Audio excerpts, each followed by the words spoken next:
Welcome to NewsCenter at 5:30. I'm Julian Grace. And I'm Stacey Russell. Indiana State Police 3-month investigation of Ball State Police has come to a close. NewsCenter 43 Alyssa Rossame has more on this story. Alyssa, what were the results of the investigation? The state police found no evidence of criminal activity by campus police.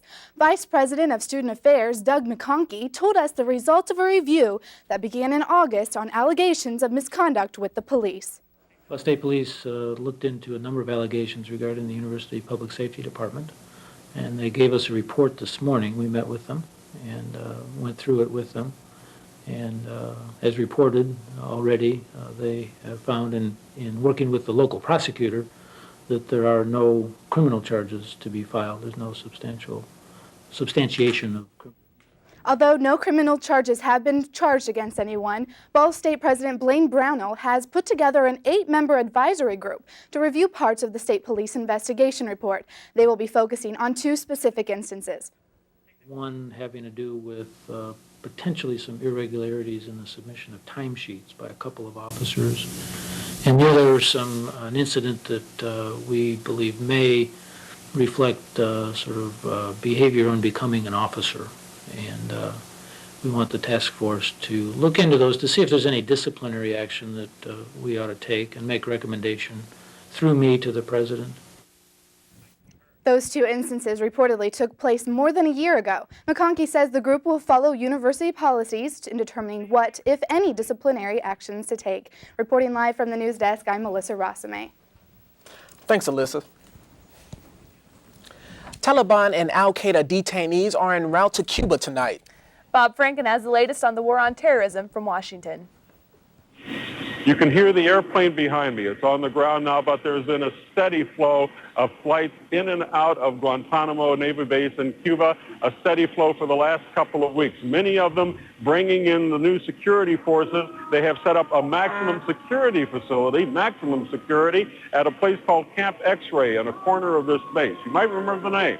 In the mid-1990s, it was an immigration retention center for Haitians and Cubans. Now it is going to be used for the Taliban and al-Qaeda fighters who will be transported from around the world in Afghanistan. We're expecting some of them very soon. They say here they are ready for 100 of them. This is extremely tight security. You're talking about machine guns surrounding the facility. You're talking about cells they prefer to call outdoor cells. Many will call them cages. They are simply roofed cubicles surrounded by wire mesh fence, exposure to the elements. There will be a concrete floor, a mat, a bucket to be used for personal hygiene. That's it. Very, very tight security. And as far as those who are guarding, the Taliban and al-Qaeda forces will be guarded, among others, by some of the women member of the security forces. Bob Franken, CNN, Guantanamo Naval Base, Cuba. Some good news to report to you now. The pilot of the New Jersey Air National Guard plane that crashed this morning appears to be okay. U.S. military spokesmen say the pilot is in a New Jersey hospital after safely ejecting from his F-16 fighter jet this morning. It crashed near the Garden State Parkway near Atlantic City. No one was injured on the ground. New York City officials say they're almost finished counting the number of people killed in the World Trade Center attacks. Right now, the city's count stands at 2,893. 309 people still haven't been accounted for. Authorities say the number of missing will continue to drop as more than 12,000 body parts are collected in the ruins and identified. President Bush has signed a defense spending bill into what he calls a down payment on a commitment to give the U.S. military what it needs to fight the war on terrorism. The price tag of the bill is estimated at $338 billion. Bush said the spending measure will help pay to revolutionize the battlefield and help keep peace on U.S. terms. The bill is supposed to include cash for homeland defense, airline security, and the rebuilding of New York City. Well, Mulan Willie now joins us with a look at our first forecast. It's kind of gloomy out there today. Kind of gloomy, but still we had those above weather temperatures out there, and we're going to continue to have that, but we do have this cold front that's moving into our area, and for tonight it's just going to be cloudy out there for us. We're going to have a temperature of 33 degrees with our winds northwest at 9 miles per hour. So just the overall calm, above normal night for us tonight. Thanks, Milan. A man A man was severely injured last night after he broke through the window of a Muncie resident's home without any clothes on. The homeowner assaulted the naked intruder. As of this afternoon, police haven't identified the man. They also don't know why the naked man was knocking on doors throughout Muncie's near west side early Wednesday morning. The man is in critical condition at Ball Memorial Hospital in Muncie. An Indiana lawmaker wants to see the state's gas tax go up by 10 cents. Representative Ron Lidgett's bill would phase in the increase over 3 years to pay for road construction. The legislation would eventually generate $333 million per year. But House Ways and Means Committee Chairman Pat Bauer doesn't like the bill. He says Indiana doesn't need another tax increase. General Motors and DaimlerChrysler are dissolving a joint venture that will affect Muncie. The automakers say DaimlerChrysler will completely take over New Venture Gear. It now owns 64%. The GM will manage New Venture's plant in Muncie as an independent business. New Venture's main operations will include plants in Syracuse, New York, and Germany after the partnership ends. New developments in America's largest bankruptcy case. We'll have the details still ahead on NewsCenter at 5:30. And deliberations begin in the Massachusetts hockey dad trial. We'll be right back.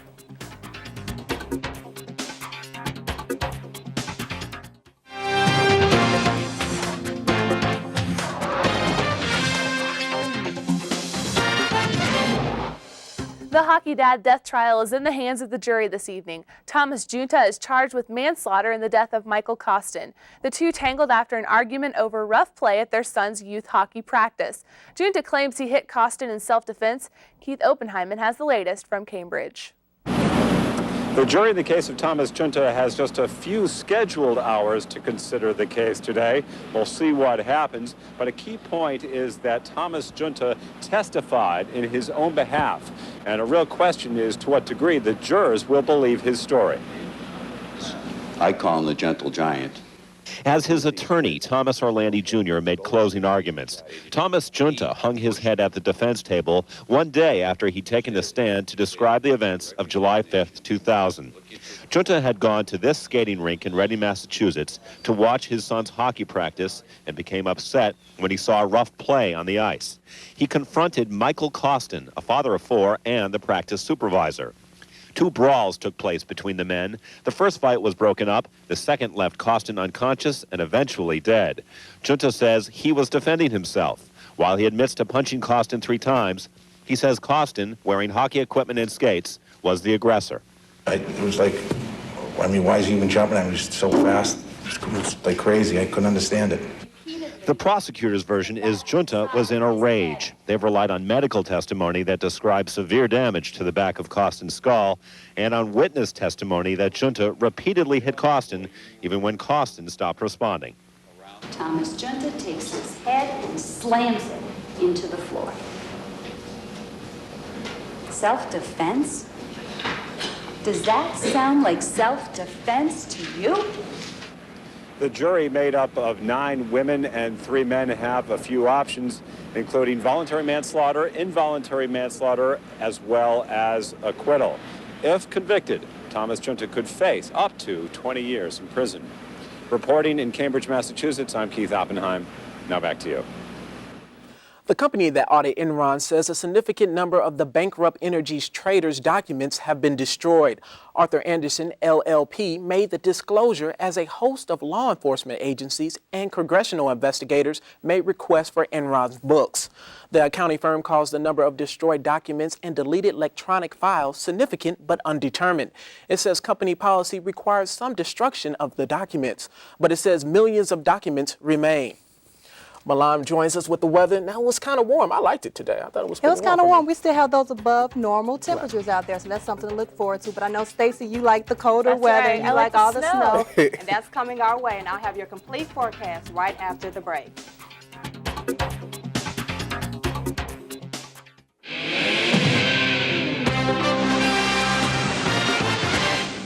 Welcome back. We had another above average day today with our temperature reaching up to 45 degrees. Our normal high is at 32 degrees, so you can see how we are above normal. Our low this morning was at 41, and look at that, a chilly 16 is what we should be seeing, so that's a good thing that we're not really seeing that.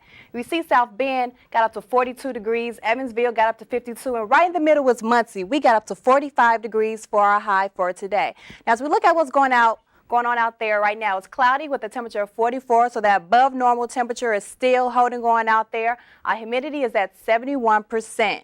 And as we take a look at our satellite, we see we have a lot of cloud cover over into our area. And where this cloud cover is where we have this front. And with this front is some rain that's associated with it. As we take a look at our radar, we're going to see our rain in this area. We see how this rain is stretching from Missouri on down to Ohio. Now, this is not really any severe weather out there. It's just a shadow or two, some sprinkles, nothing really severe because it's a weak front. And again, we do see this front, and you can get a visual picture of how this front is moving. And in front of the front, we're having some warmer temperatures. So Florida, they've been seeing some below average temperatures. They're going to be warming up a tad bit, and right behind the front, we're going to be cooling off. Now, it's not going to be a drastic change because, like I said, we're still going to be above normal, but we will be cooling down just a little bit for tonight. Now, as we take a look at our lows for tonight, check that out. In the central part of the U.S., we are experiencing some 10s and even some 20s in the central part. And for us, we'll be having some 30s for tonight for our low.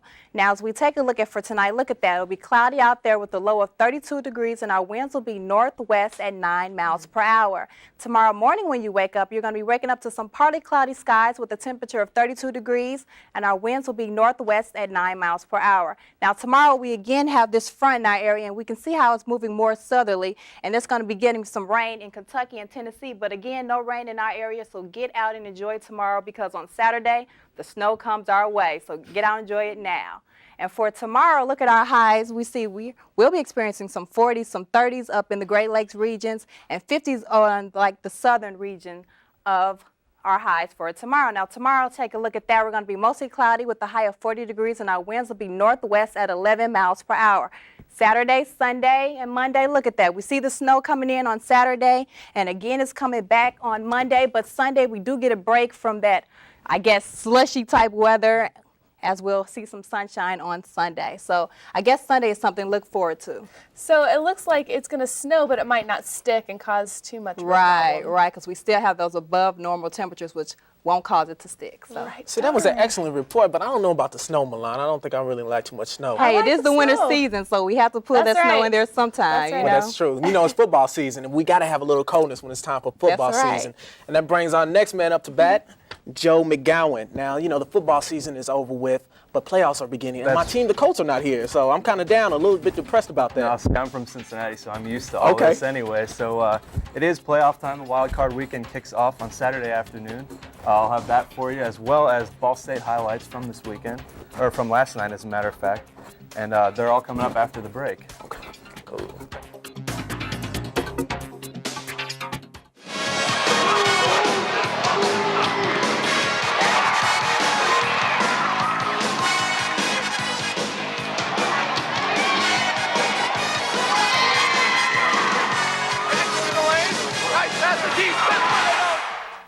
Good evening. We're going to Worthen Arena now for Ball State's run against Central Michigan. Actually, here we go. Ball State looking for their second win in a row, but early on the Cards were struggling. David Weber hits his two-pointer. They went 0 for their first 2 minutes and 40 seconds, but then Billy Lynch heats up, hits a three-pointer to go on a 7-2 run. And then David Weber runs into a train wreck here. Lonnie Jones says, "Get off of me," for one of his blocks of the night. And then one more time, Lonnie Jones. Then Chris Williams starts to heat up here.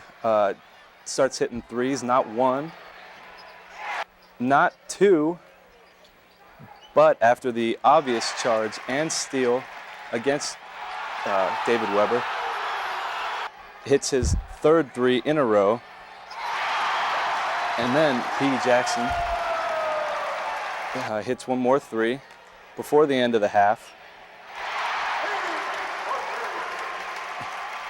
And then Ball State ended the first half on a 23-9 run and roll over Central Michigan, 89-77. David Weber pacing with 30 points and Chris Williams for Ball State with 24 points.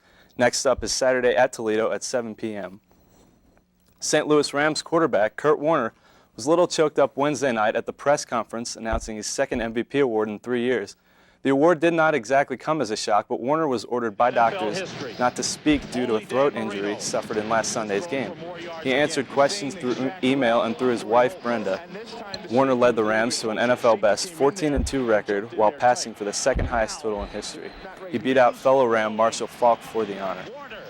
And the Yankees have done it again. They finalized the signing of another familiar name to a team full of future Hall of Famers. David Wells is coming back to the Bronx in a more slightly aerodynamic form. The rotund lefty lost 25 pounds and turned down a deal with the world champion Arizona Diamondbacks to return to the place where he pitched a perfect game in 1998. He signed a 2-year, $7 million deal after having lunch with George Steinbrenner on Christmas Eve. And finally, the NFL playoffs are set to begin this weekend. The wild card rounds open on Saturday with the Buccaneers battling the Eagles in Philly at 4:30, and the Jets try to beat the Raiders for the second time in a row at 8. You can catch both of these games on ABC. On Sunday's docket, the 49ers visit the frozen tundra of Lambeau Field to take on the Packers. That game will be on Fox, while the Baltimore Ravens fly to Miami to take on the Dolphins on CBS. Well, I'm not a big NFL fan myself, but who do you guys think is going to win the big game? Definitely Pittsburgh. Pittsburgh, they have the bus. They have Cordell Stewart. He's really stepping up, and they look really good. You know, I hate that the Colts are not going to be in there, but I'm really feeling Pittsburgh. What do you think about that? Well, I got to go with the Rams on this. They're just too tough right now. It's just like a track meet when you go and play the Rams. Just watch them run up and down the field. And another thing that's so exciting about the Rams is their offensive firepower. It seems like they can't be stopped with Marshall Faulk, That's right. Torrey Holt. If their passing game's not working, then surely they can just dish the ball off to Marshall Faulk, and he can pretty much run it wherever he wants to run it. Well, we'll see. We'll see. Stacey, who's hold right. on. The real question: who do you think's going to win? Oh, I don't even know who's in it. I mean, to be honest, I really am clueless. When NewsCenter returns, Milan Millay will take one last look at your weekend forecast. Plus, a Muncie woman shines under the national spotlight as an outstanding teacher. Her story still ahead.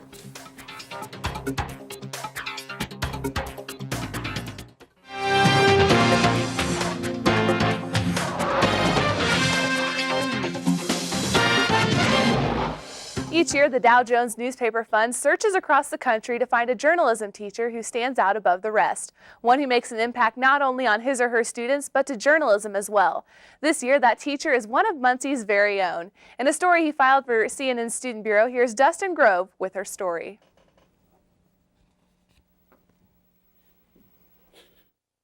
Not afraid to stand up for the students that she teaches. In fact, Terry Nelson is willing to lose her job defending her students. They're saying the same thing about iStep Plus, and that's a big story. 26 years of teaching and challenging anyone who says her student reporters aren't real journalists. They're absolutely real journalists. Anytime you publish for an audience, you are a real journalist. A sincere thought, but not always supported by school administrators. In 1979, the principal wanted Nelson to turn over the name of an anonymous student source. I explained to the principal that I couldn't tell him who wrote that letter, and he demanded that I did or I would be fired. She wouldn't do it. A real newspaper wouldn't have to, but they did fire her. The principal was under the belief that he could make me do anything, even something against my ethics, you know, and even something that would damage another student because he was principal, and he said so. But in 1988, the U.S. Supreme Court decided the principals can just say so. In fact, they have complete editorial control over their high school's paper. In some cases, that means censorship. One of those cases in 1998 at another school where Mrs. Nelson had just started teaching again. They were going to demand that I sign this piece of paper, and the piece of paper said that I agree that students at Muncie Central High School do not have freedom of expression. Luckily, she never had to sign it. The principal reassigned to another school. Today, Terry Nelson's still here. She really cares about every individual. Still teaching. I think it's our responsibility to help train the kids to have a voice and to not be afraid to use their voice. And for her voice, Nelson is this year's National Journalism Teacher of the Year, a milestone in her crusade. That's an asset that I think we might even take for granted, to have a teacher like that that's willing to stick up for us. And willing to keep standing up as long as it takes. I believe strongly in kids. They can rise to the occasion, and they can put out stuff with such emotion and such background that it can change their world. Dustin Grove, CNN Student Bureau, Muncie, Indiana. Milan Willie takes one last look at our weather. Well, weather for tonight is just kind of going to kind of be how we've been seeing it for tonight. We see that it was going to be cloudy out there with a low of 33 degrees, and that's because we have this cold front coming into our area. And it's going to cool us down just a tad bit, but again, we are above normal. I'm going to keep saying that. And for tomorrow morning when you wake up, it's going to be partly cloudy with a temperature of 32 degrees, and our winds will be northwest at 9 miles per hour. Now, tomorrow when we get on with our day, we're going to be getting up to a high of 40, and it's going to be mostly cloudy out there, and our winds are going to remain northwest with 11 miles per hour. And for that 3-day, look at that. Snow is coming in our picture on Saturday. Sunday, we get a break from the snow, but on Monday, we're going to have some snow/rain coming into our weather. So I guess that's a wonderful way to start off the work week. It's not the kind of snow I'm into. I like it to be cold and stick and like go sledding or something. Well, you're not going to get your wishes yet, but hey, the winter's not over, so we don't want to count it out just yet. All right. Thanks a lot. You're welcome. For the very latest now on the war on terrorism and what's coming up tonight on NewsCenter at 9:30, let's go to Dustin Grove. He's live at the news desk. Dustin? Stacey, the Associated Press reported a short time ago gunfire at the Kandahar Air Base as a U.S. plane departed for Guantanamo Bay, Cuba. It was carrying Taliban and al-Qaeda detainees. Witnesses say there was sustained gunfire. It lasted at least a half an hour. Nobody was killed in that attack. We'll have more tonight at 9:30 on that. And it's time to sing happy birthday to a couple of cuddly bears at the National Zoo in Washington. That and more tonight coming up on NewsCenter at 9:30. Julie and Stacey? All right, thanks a lot, Dustin. Thanks for joining us for NewsCenter at 5:30. I'm Stacey Russell. And I'm Julian Grace. NewsCenter 43 is an official CNN student bureau. Be sure to tune in tonight for NewsCenter at 9:30. Good night.